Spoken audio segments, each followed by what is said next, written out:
En rentrant de mon kiff espagnol, j'ai raconté à la bande d'Elsa que j'étais à Madrid pour une promesse de vente avec des gens super occupés. On était dans une brasserie du Troca. Franchement, ça me faisait plaisir de retrouver ses fils à papa. C'était cool. Je renouais un peu avec la douceur de Marbella. À un moment dans le groupe, qui s'était élargi depuis qu'on avait atterri dans une boîte sur les champs, j'ai remarqué un mec discret qui arrêtait pas de me mater. Je l'avais déjà croisé quelque part. Je savais plus si c'était dans un deal ou bien par le biais de l'agence immobilière. Il me semblait que je lui avais fait visiter un 3 pièces dans le Marais, mais j'en étais pas sûr. Avec tous ces mecs qui se ressemblent maintenant, on ne sait pas. L'espace d'un court instant, je me suis même demandé s'il s'agissait pas d'un flic en civil. Parce que vraiment, il avait pas du tout une tête de keuf. Et puis son blaze a carillonné dans les profondeurs de ma mémoire. Putain, j'en gave. Le bâtard qui venait me casser les couilles à Ravel. Le mec que j'avais humilié en lui faisant lécher la baffe de mes pompes, un pote d'Elsa, qui avait l'air satisfait, comme au terme d'une quête de me croiser là, dans mon rôle de mat. Sûr qu'il devait jubiler de me surprendre en plein numéro de claquette. Je l'ai salué en feignant de ne pas le reconnaître. J'ai fait comme si tout allait bien. Franchement, c'était pas facile. J'attendais plus ou moins ce moment depuis le début. Le grain de sable. Avec une phrase, Jean-Gaf pouvait me ruiner ici-bas. Après ce que je lui avais fait subir, il n'allait pas se priver. Je l'ai salué, ça me donnait un léger avantage sur lui.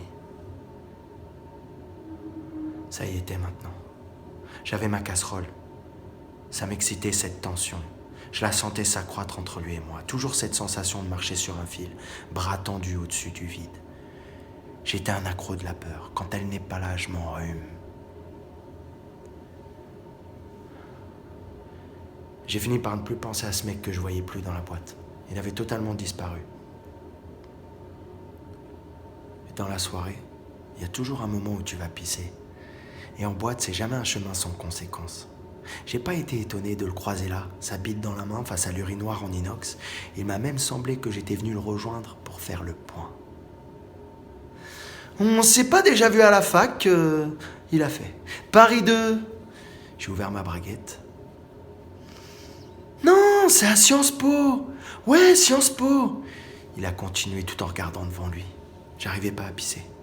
Je pensais à mon frère qui pouvait pas faire en cellule, à sa souffrance. Mais alors où est-ce que j'ai bien pu te croiser, merde?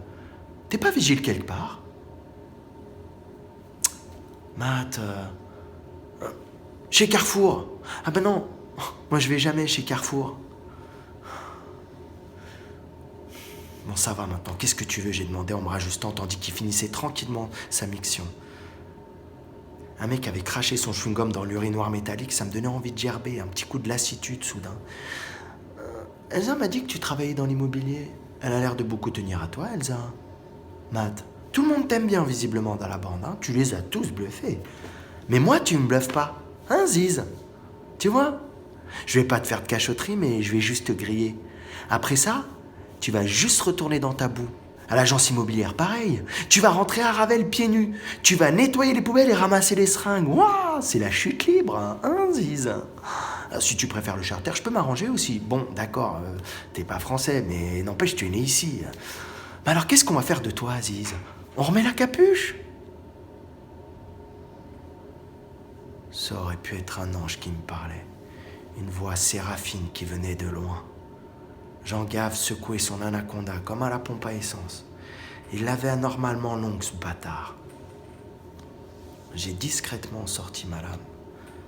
Juste un geste du poignet pour la finition. Mon bras s'est tendu comme un arc. Son zob est tombé dans le bac alu de la Vespasienne, pareil à un étron vivant.